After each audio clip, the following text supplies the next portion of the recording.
നമസ്കാരം, ഞാൻ ഡോക്ടർ ഭാഗ്യ, Q1B health കെയറിലെ Ayurveda ഡോക്ടറാണ്. ഇന്ന് നമുക്ക് മൈഗ്രെയിൻ തലവേദനയെക്കുറിച്ചിട്ട് നോക്കാം. മൈഗ്രെയിൻ തലവേദന ഒരുപാട് ആളുകളിൽ ബുദ്ധിമുട്ടുണ്ടാക്കുന്ന ഒരു കണ്ടീഷനാണ്.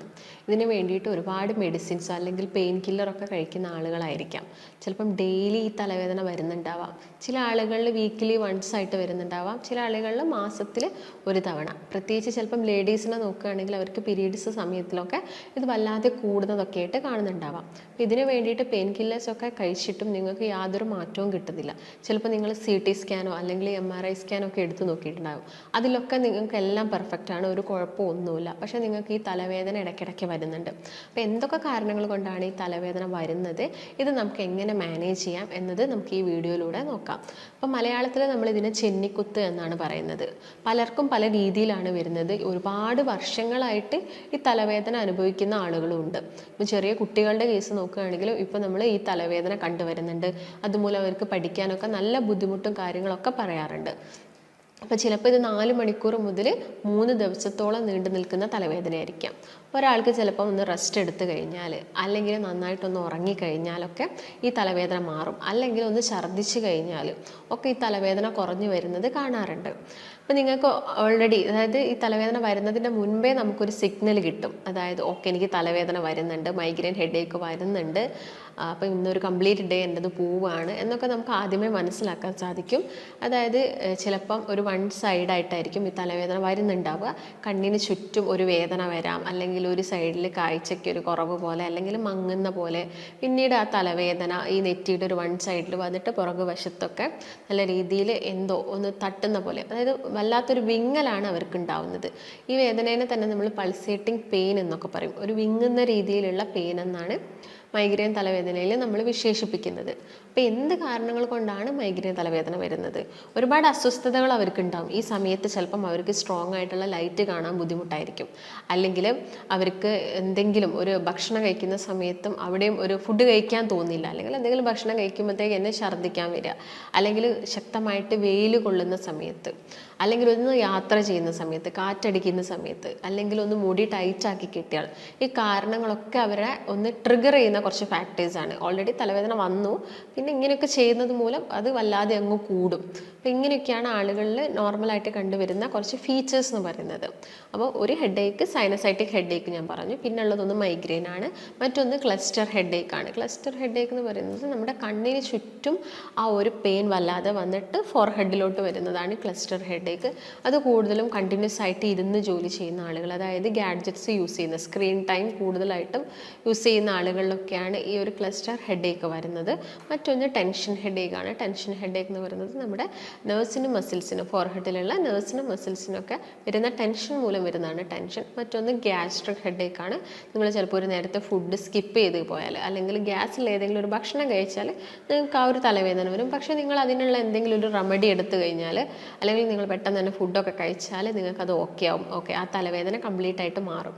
ഗ്യാസ്ട്രിക് അല്ലെങ്കിൽ വരുന്ന ഒരു കണ്ടീഷൻ എന്ന് പറയുന്നത് നമ്മുടെ കഴുത്തിലെ ബാക്ക് സൈഡിലുള്ള എല്ലുകൾക്ക് വരുന്ന തേയ്മാനം കൊണ്ടും നമുക്ക് തലവേദനയും അങ്ങനെയുള്ള അസ്വസ്ഥതകളൊക്കെ വരാനുള്ള ചാൻസസ് കൂടുതലാണ്. ഇനി ഇത് കൂടുതലായിട്ടും ആരിലൊക്കെയാണ് കണ്ടുവരുന്നതെന്ന് നോക്കാം. അപ്പോൾ പ്രായപൂർത്തിയാവുന്ന സമയത്താണ് ഇത് കൂടുതൽ, അതായത് ഒരു 18 വയസ്സൊക്കെ കഴിയുന്ന കുട്ടികളിലൊക്കെയാണ് കൂടുതലായിട്ട് ഈ ഒരു തലവേദന കണ്ടുവരുന്നത്. പക്ഷേ ഫുഡ് പാറ്റേണിലൊക്കെ ചേഞ്ചസും കാര്യങ്ങളും ഉണ്ടെങ്കിൽ ചെറിയ കുട്ടികളിലാണെങ്കിലും ഈ തലവേദന വരാനുള്ള ചാൻസ് ഉണ്ട്. പിന്നെ നോക്കുകയാണെങ്കിൽ സ്ത്രീകളിലാണ് കൂടുതലായിട്ടും ഹോർമോണൽ ചേഞ്ചസ് ഒക്കെ നടക്കുന്നത്. സ്ത്രീകളിലാണ്. ചിലപ്പോൾ അവർക്ക് മെനോപോസൊക്കെ എത്തിക്കഴിഞ്ഞാൽ ഈ തലവേദനയിലൊക്കെ കുറവും വന്നേക്കാം. അതുപോലെ തന്നെ പുരുഷന്മാരിലാണെങ്കിലും തലവേദന കണ്ടുവരാറുണ്ട്. അപ്പോൾ എന്ത് കാരണങ്ങൾ കൊണ്ടാണ് നിങ്ങൾക്ക് തലവേദന വന്നത് എന്ന് നിങ്ങൾ നോക്കേണ്ടതുണ്ട്. ഞാൻ നേരത്തെ പറഞ്ഞ പോലെയുള്ള എന്തെങ്കിലും കാരണമാണോ, അല്ലെങ്കിൽ ഇത് നിങ്ങൾക്ക് വരുന്നത് മൈഗ്രെയിൻ കൊണ്ട് തന്നെയാണ്, അത് നിങ്ങൾ മനസ്സിലാക്കണം. അപ്പോൾ മൈഗ്രെയിൻ ഉള്ള റീസൺ നമ്മുടെ വയറ് തന്നെയാണ്. വയറ് ഓക്കെ ആവാതിരിക്കുക, അല്ലെങ്കിൽ ഗട്ട് ഹെൽത്ത് പ്രോപ്പർ ആവാതിരിക്കുക. നിങ്ങൾക്കിപ്പം ഒരു കോൺസ്റ്റിപ്പേഷനും കാര്യങ്ങളൊക്കെ ഇടയ്ക്കിടയ്ക്ക് വരുന്നുണ്ടെങ്കിൽ ആ ദഹനം തന്നെ ഇംപ്രോപ്പറായി, ദഹനം പ്രോപ്പറായിട്ട് നടക്കുകയാണെങ്കിൽ തന്നെ നമുക്ക് ഒട്ടുമിക്ക ഒട്ടുമിക്ക അസുഖങ്ങളും വരും. അതായത് നല്ലൊരു ദഹനമുള്ള ആൾക്ക് എപ്പോഴും നല്ല ആരോഗ്യമായിരിക്കും. അപ്പം എപ്പോഴും നമ്മുടെ ദഹനം പ്രോപ്പറാക്കാൻ വേണ്ടിയിട്ടാണ് നോക്കേണ്ടത്. അതും നമ്മുടെ ഗട്ട് ഹെൽത്ത് ഓക്കെ ആയിരിക്കണം. ഗട്ട് ഹെൽത്ത് ഓക്കെ ആവാൻ എന്ത് വേണം? നല്ല പ്രോബയോട്ടിക്സ് വേണം. അതായത് നിങ്ങൾക്ക് ഇടയ്ക്കിടയ്ക്ക് ഗ്യാസിൻ്റെ ബുദ്ധിമുട്ട് വരിക, നെഞ്ചരിച്ചിൽ വരിക, അല്ലെങ്കിൽ വയറ് വീർത്ത് അഥവാ ബ്ലോട്ടിംഗ് ഒക്കെ സംഭവിക്കുക. ഇതൊക്കെ കാണിക്കുന്നത് നിങ്ങൾക്ക് ഒന്നെങ്കിലും ഈ അസിഡിറ്റീൻ്റെ ബുദ്ധിമുട്ടുണ്ട്. അസിഡിറ്റിയിൽ തന്നെ നമുക്ക് 2 രീതിയിൽ അസിഡിറ്റീനെ കാണാം. ഒന്ന് ഹൈപ്പർ അസിഡിറ്റി ആയിട്ടും കാണാം, മറ്റൊന്ന് ഹൈപ്പർ അസിഡിറ്റി ആയിട്ടും കാണാം. അതായത് ആസിഡ് പ്രൊഡക്ഷൻ നമ്മുടെ ആമാശയത്തിൽ കൂടിയതിൻ്റെ ഭാഗമായിട്ട് നമുക്ക് ആസിഡിറ്റി പ്രശ്നങ്ങൾ വരാം, നെഞ്ചരിച്ചിലൊക്കെ വല്ലാതെ വരാം. അതുപോലെ തന്നെ ഇടയ്ക്കിടയ്ക്ക് പുളിച്ച് തേട്ടിയിട്ട് വരാം. അല്ലെങ്കിൽ ഇപ്പം ആസിഡ് കുറവാണ്, പ്രോപ്പറായിട്ടുള്ള ഡൈജഷൻ നടക്കുന്നില്ല, കോൺസ്റ്റിപ്പേഷൻ ഇടയ്ക്കിടയ്ക്ക് വരുന്നത്, ഇതൊക്കെ നമുക്ക് അസിഡിറ്റി കുറഞ്ഞാലും വരുന്ന കാര്യങ്ങളാണ്. അപ്പം എന്താണ് ഹൈപ്പർ ആണോ ഹൈപ്പർ അസിഡിറ്റി ആണോ എന്ന് പ്രത്യേകം ശ്രദ്ധിക്കേണ്ടതുണ്ട്. അല്ലെങ്കിൽ ചിലപ്പോൾ നമുക്ക് ഗ്യാസ് പ്രശ്നങ്ങളൊക്കെ ആയിരിക്കാം. അസിഡിറ്റി നമ്മൾ ട്രീറ്റ് ചെയ്ത് കഴിഞ്ഞിട്ടില്ലെങ്കിൽ അത് എന്താണെങ്കിലും ഒരു അൾസർ സ്റ്റേജിലോട്ട് വരാനുള്ള ചാൻസസ് കൂടുതലാണ്. ഒരുപാട് കാലമായിട്ടുള്ള അസിഡിറ്റി ഒക്കെ ആണെങ്കിൽ അത് അൾസർ ആവാം. പിന്നീട് ഈ അൾസർ കൂടിക്കഴിഞ്ഞാൽ ക്യാൻസർ വരെ ആവാനുള്ള ചാൻസസ് ഉണ്ട്. അപ്പോൾ അതൊക്കെ അതിൻ്റെ ഇനീഷ്യൽ സ്റ്റേജിൽ തന്നെ വേണ്ട ട്രീറ്റ്മെൻറ്റ്സും കാര്യങ്ങളും ടെസ്റ്റുകളും ഒക്കെ ചെയ്യാൻ വേണ്ടിയിട്ട് നോക്കുക. അതുപോലെ ഞാൻ നേരത്തെ പറഞ്ഞു, എന്താണ് ഗട്ട് ഹെൽത്ത്? ഗട്ട് ഹെൽത്ത് എന്താ നോക്കുന്ന സമയത്ത് നമുക്ക് കുറച്ച് ബാക്ടീരിയാസിനെ കുറിച്ച് മനസ്സിലാക്കേണ്ടതുണ്ട്. നമ്മുടെ വായ മുതൽ ആമാശയം അല്ലെങ്കിൽ വൻകുടലോളം എന്തുണ്ട്? കുറേ ബാക്ടീരിയാസ് ഉണ്ട്. അതിൽ തന്നെ നല്ലതുമുണ്ട് ചീത്തതുമുണ്ട്. അപ്പോൾ നല്ല ബാക്ടീരിയാസ് ഉണ്ടെങ്കിൽ നമ്മുടെ ശരീരത്തിൽ നല്ല കാര്യങ്ങളൊക്കെ ചെയ്യുക. അതായത് ശരീരത്തിൽ വരുന്ന നീർക്കെട്ട് കുറയ്ക്കാൻ വേണ്ടിയിട്ട്, അല്ലെങ്കിൽ അലർജി കംപ്ലയിൻറ്റ്സ് കുറയ്ക്കാൻ വേണ്ടിയിട്ട്, അല്ലെങ്കിൽ ഓട്ടോ ഇമ്മ്യൂൺ അസുഖങ്ങളൊക്കെ കുറയ്ക്കാൻ വേണ്ടിയിട്ടൊക്കെ ഈ ബാക്ടീരിയാസ് സഹായിക്കുന്നുണ്ട്. ജോയിൻറ്റിൻ്റെ ഹെൽത്ത് നോക്കുകയാണെങ്കിലൊക്കെ ഈ ബാക്ടീരിയാസ് വേണം. പക്ഷേ ഈ ബാക്ടീരിയാസ് പ്രോപ്പറായിട്ടില്ല. അതിന് പകരം ചീത്ത ബാക്ടീരിയാസ്, എച്ച് പൈലോറി പോലെയുള്ള ചീത്ത ബാക്ടീരിയാസ്, നമുക്കറിയാം എച്ച് പൈലോറി ബാക്ടീരിയാസ് കൂടുതലുണ്ടെങ്കിൽ അസിഡിറ്റി പ്രശ്നങ്ങളൊക്കെ ഉണ്ടാവാനുള്ള ചാൻസ് കൂടുതലാണ്. ഇല്ലെങ്കിൽ നമുക്ക് ഇങ്ങനെ ഇടയ്ക്കിടയ്ക്ക് ഇറിറ്റേഷൻസും കാര്യങ്ങളും വരും. കാരണം ഇത് മൈഗ്രെയിൻ തലവേദനനെ തന്നെ നോക്കുകയാണെങ്കിൽ ഇതൊരു റെഫേർഡ് പെയിൻ ആണ്. അല്ലെങ്കിൽ നമ്മുടെ ആമാശയത്തിൽ വരുന്ന എന്ത് ബുദ്ധിമുട്ടും ചിലപ്പം ആദ്യം റിഫ്ലക്റ്റ് ചെയ്യുക നമ്മുടെ ബ്രെയിനിലായിരിക്കും.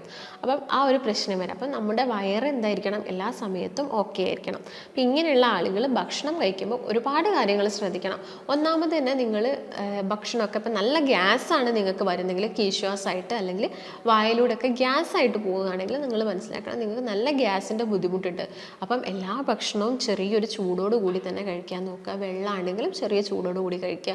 നല്ല ഗ്യാസിൻ്റെ ബുദ്ധിമുട്ടുണ്ടെങ്കിൽ നമുക്ക് ജീരകമോ അല്ലെങ്കിൽ വലിയ ജീരകമൊക്കെ ചവച്ചരച്ച് കഴിക്കാം. അല്ലെങ്കിൽ ഇഞ്ചി വെളുത്തുള്ളിയൊക്കെ നമ്മുടെ ഭക്ഷണത്തിൽ, അതായത് ഇതൊക്കെ നല്ല ആൻറ്റി ഓക്സിഡൻസ് ആണ്. അപ്പോൾ ഇതൊക്കെ നന്നായിട്ട്, ചെറുനാരങ്ങ, ഇതൊക്കെ നമ്മുടെ ഭക്ഷണത്തിൽ മാക്സിമം ഇൻക്ലൂഡ് ചെയ്യാൻ വേണ്ടിയിട്ട് ശ്രദ്ധിക്കുക.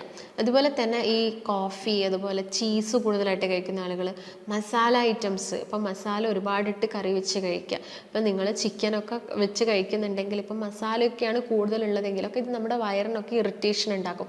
നമ്മുടെ ആമാശയത്തിലുള്ള മ്യൂക്കസ് മെംബ്രെയിനിലൊക്കെ ഇറിറ്റേഷൻ ഉണ്ടാക്കിയിട്ട് കണ്ടിന്യൂസ് ആയിട്ട് കഴിക്കുന്നുണ്ടെങ്കിൽ അവിടെ അസിഡിറ്റി വരാം, അത് അൾസറിലോട്ട് മാറാം. അപ്പം ഇതൊക്കെ നിങ്ങൾ ശ്രദ്ധിക്കേണ്ടതുണ്ട്. ഈ കാര്യങ്ങളൊക്കെ മാക്സിമം കുറച്ചുകൊണ്ട് വരാൻ നോക്കുക. അതുപോലെ തന്നെ ഐസ്ക്രീം കൂടുതലായിട്ട് കഴിക്കുന്നതൊക്കെ കുറയ്ക്കുക. ഇങ്ങനെ മൈഗ്രെയിൻ തലവേദന ഉള്ള ആളുകൾ ഭക്ഷണ ക്രമീകരണം പ്രത്യേകം ശ്രദ്ധിക്കേണ്ടതുണ്ട്. അപ്പം കുറച്ച് ഒഴിവാക്കേണ്ട കാര്യങ്ങൾ നോക്കുകയാണെങ്കിൽ ആദ്യം തന്നെ പറയുന്നത് നട്ട്സും പയറുവർഗ്ഗങ്ങളും കംപ്ലീറ്റ് ആയിട്ട് ഒഴിവാക്കേണ്ട, നമുക്ക് വേണ്ടത് നീഡിനനുസരിച്ച് മാത്രം കഴിക്കുക. അതുപോലെ തന്നെ ചോറ്, അരി ആഹാരം ഈ എച്ച് പൈലോറി ബാക്ടീരിയയുടെ ഗ്രോത്ത് കൂട്ടുന്നതാണ്. ഇതിലുള്ള നിക്കൽ മിനറൽ ഈ ബാക്ടീരിയാസിൻ്റെ ഗ്രോത്ത് കൂട്ടുന്നത് തന്നെ ചോറിൻ്റെ ആ ഒരു കഴിക്കുന്നതൊക്കെ നിങ്ങൾ മാക്സിമം കുറച്ചുകൊണ്ട് വരിക. ബ്രൗൺ റൈസ് ആണെങ്കിൽ നിങ്ങൾക്ക് വലിയ പ്രശ്നം ഉണ്ടാക്കുന്നില്ല. അതുപോലെ തന്നെ ചില ആളുകളിൽ ഗ്ലൂട്ടൻ അലർജി ഉണ്ടാക്കാം. അതായത് ചപ്പാത്തിയും റൊട്ടിയും അതുപോലെ തന്നെ ബിസ്ക്കറ്റ്സൊക്കെ ഗ്ലൂട്ടൻ അടങ്ങിയിട്ടുണ്ട്. അപ്പം ഇതൊക്കെ മാക്സിമം കുറച്ചുകൊണ്ട് വരാൻ നോക്കുക. കാരണം ഇത് അലർജി ഉണ്ടാക്കുന്നുണ്ടെങ്കിൽ നിങ്ങൾ അതൊന്ന് ഒഴിവാക്കി നോക്കുന്ന സമയത്ത് തന്നെ നിങ്ങൾക്ക് ആ ഒരു ചേഞ്ച് മനസ്സിലാക്കാൻ പറ്റും. അതുപോലെ തന്നെ നിക്കൽ മിനറൽ കൂടുതലായിട്ടും ഓട്സിലും സോയാബീൻസിലും ചോക്ലേറ്റ്സിലൊക്കെ കൂടുതലായിട്ടുണ്ട്. അതും മാക്സിമം നമ്മുടെ ഡയറ്റിൽ നിന്ന് ഒഴിവാക്കാൻ വേണ്ടിയിട്ട് ശ്രദ്ധിക്കുക. അതുപോലെ തന്നെ ശ്രദ്ധിക്കേണ്ട ഒരു കാര്യമാണ് റോ ഡയറ്റ്. അതായത് വേവിക്കാതെ കഴിക്കുന്ന ഭക്ഷണങ്ങളും ബാക്ടീരിയാസിൻ്റെ ഗ്രോത്ത്, ചീത്ത ബാക്ടീരിയാസിൻ്റെ ഗ്രോത്ത് കൂട്ടത്തേ ഉള്ളൂ ശരീരത്തിൽ. അപ്പോൾ എപ്പോഴും പച്ചക്കറികളൊക്കെ ആണെങ്കിൽ അത് നന്നായിട്ട് വേവിച്ച്, അല്ലെങ്കിൽ എന്തെങ്കിലും ഭക്ഷണ സാധനങ്ങളാണെങ്കിലും നന്നായിട്ട് വേവിച്ചിട്ട് മാത്രം കഴിക്കുക. അതുപോലെ ഉപ്പിൻ്റെ അമിതമായിട്ടുള്ള ഉപയോഗവും അതുപോലെ തന്നെ പഞ്ചസാരയുടെ അമിതമായിട്ടുള്ള ഉപയോഗമൊക്കെ ഈ ബാക്ടീരിയാസിൻ്റെ ഒക്കെ ഗ്രോത്ത് കൂട്ടും. അപ്പോൾ അതൊക്കെ മാക്സിമം കുറച്ചുകൊണ്ട് വരാൻ വേണ്ടിയിട്ട് ശ്രദ്ധിക്കുക. പിന്നെ നിങ്ങൾക്ക് നന്നായിട്ട് വെയിറ്റ് ഉള്ള ആളുകളൊക്കെ ആണെങ്കിൽ വെയിറ്റ് മാക്സിമം കുറയ്ക്കുക. ഇപ്പം ലേഡീസിൻ്റെ കേസൊക്കെ നോക്കുകയാണെങ്കിൽ അവർക്ക് ചിലപ്പോൾ ഫാറ്റി ലിവറും കൂടി, ഈ മൈഗ്രെയിൻ തലവേദന ഉള്ള ആളുകൾ കുറച്ച് വണ്ണം കൂടി ഉണ്ടെങ്കിൽ ഫാറ്റി ലിവർ വരാൻ ചാൻസ് കൂടുതലാണ്. ഫാറ്റി ലിവർ ഉണ്ടെങ്കിലും അവിടെ ഈസ്ട്രജൻ്റെ ഇംബാലൻസ് നടക്കാം. കാരണം ഈസ്ട്രജൻ ഹോർമോൺസിൻ്റെ മെറ്റബോളിസവും കാര്യങ്ങളൊക്കെ നടക്കുന്നത് നമ്മുടെ ലിവറിൽ വെച്ചിട്ടാണ്. അതിൻ്റെ ഭാഗമായിട്ടും അവർക്ക് തലവേദന വരാനുള്ള ചാൻസസ് കൂടുതലാണ്. അപ്പോൾ വെയിറ്റ് മാക്സിമം കുറയ്ക്കാൻ വേണ്ടിയിട്ട് നോക്കുക, ഭക്ഷണത്തിൽ ഇക്കാര്യങ്ങളൊക്കെ പ്രത്യേകം ശ്രദ്ധിക്കുക. പിന്നെ നന്നായിട്ട് പ്രോബയോട്ടിക് കഴിക്കുകയാണ് ചെയ്യേണ്ടത്. പ്രോബയോട്ടിക് തന്നെ നല്ലൊരു പ്രോബയോട്ടിക് എന്ന് പറയുന്നത് അധികം പുളിയില്ലാത്ത തൈരാണ് അല്ലെങ്കിൽ മോരാണ്. ഇത് ഡെയിലി നിങ്ങളെ ഭക്ഷണത്തിൽ ഇൻക്ലൂഡ് ചെയ്യാൻ വേണ്ടിയിട്ട് ശ്രദ്ധിക്കുക. ഇപ്പം ചില ആളുകൾക്ക് തൈരും മോരും ഒക്കെ കഴിക്കുന്നത് അവർക്ക് അലർജി ഉണ്ടാക്കാം, അല്ലെങ്കിൽ കഫക്കെട്ട് പോലുള്ള പ്രശ്നങ്ങൾ ഉണ്ടാവുന്നുണ്ടെങ്കിൽ അവർ ചിലപ്പം സപ്ലിമെൻറ്റ്സ് കഴിക്കേണ്ടി വരും. അല്ലെങ്കിൽ നിങ്ങൾ പഴങ്കഞ്ഞിയൊക്കെ കഴിക്കാം. തലേ ദിവസം ചോറൊക്കെ വെള്ളത്തിലിട്ട് വെച്ചിട്ട് പിറ്റേ ദിവസം നിങ്ങൾ പഴങ്കഞ്ഞി കഴിക്കുകയാണെങ്കിലും അത് നല്ലൊരു പ്രോബയോട്ടിക് ആയിട്ട് ആക്ട് ചെയ്യുന്നുണ്ട്. അതുപോലെ തന്നെ നിങ്ങൾ അധികം പുളിയില്ലാത്ത വൈനൊക്കെ ആണെങ്കിൽ നമുക്ക് എടുക്കാം. ഉപ്പിലിട്ട് വെച്ച ഫ്രൂട്ട്സുകൾ നമുക്ക് കട്ട് ഫ്രൂട്ട്സ് ആയിട്ട് നമുക്ക് കഴിക്കാം. ഇതൊന്നും ഡെയിലി കഴിക്കേണ്ട ആവശ്യമില്ല. ഇതിലൊന്നും മാക്സിമം വിനാഗറിൻ്റെ ഉപയോഗം കുറച്ച് കുറയ്ക്കേണ്ടതാണ്. അപ്പോൾ ഡെയിലി യൂസ് ചെയ്യേണ്ട ആവശ്യകതയില്ല. ഈ ഒരു ബാക്ടീരിയസിൻ്റെ ഗ്രോത്തിന് വേണ്ടിയിട്ട് ഇങ്ങനെയുള്ള രീതിയിൽ ഭക്ഷണം കഴിക്കുക. അല്ലെങ്കിൽ നിങ്ങൾ കപ്പ് തൈര് അതുപോലെ തന്നെ കഴിക്കുകയാണെങ്കിൽ നല്ലതാണ്. അല്ലെങ്കിൽ ചോറിൻ്റെ കൂടെയൊക്കെ മിക്സ് ചെയ്ത് കഴിക്കാൻ വേണ്ടിയിട്ട് ശ്രദ്ധിക്കുക. പിന്നെ ഈ എച്ച് പൈലോറി ബാക്ടീരിയാസിൻ്റെ ഗ്രോത്ത് ഉള്ള ആളുകളൊക്കെ ആണെങ്കിൽ നന്നായിട്ട് തിളപ്പിച്ച വെള്ളമൊക്കെ കുടിക്കുന്നത് ഈ ബാക്ടീരിയാസിൻ്റെ ഗ്രോത്ത് കുറയ്ക്കാൻ വേണ്ടി ഹെൽപ്പ് ചെയ്യും. അതുപോലെ തന്നെ കരിഞ്ജീരകം എന്ന് പറയുന്നത് നല്ലൊരു മെഡിസിനാണ്. ഇതും അവർക്കൊരു 2-3 ടീസ്പൂൺ ഒരു ഗ്ലാസ് വെള്ളത്തിലൊക്കെ ആക്കിയിട്ട് കുടിക്കാവുന്നതാണ്. കരിഞ്ജീരകം ആണെങ്കിലും മാക്സിമം നിങ്ങൾ യൂസ് ചെയ്യുമ്പോൾ ഒരു ഡോക്ടറിൻ്റെ നിർദ്ദേശപ്രകാരം മാത്രം വേണം യൂസ് ചെയ്യാൻ. കാരണം അതിന് ഒരുപാട് സൈഡ് എഫക്ട്സും കാര്യങ്ങളും ഉണ്ട്. മാക്സിമം അത് 1 മാസത്തോളം യൂസ് ചെയ്യുക.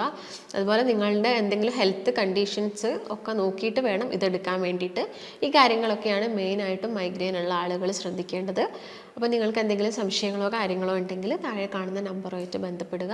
നമുക്ക് മറ്റൊരു നല്ല ഹെൽത്ത് ടോപ്പിക്കുമായിട്ട് വീണ്ടും കാണാം. നന്ദി.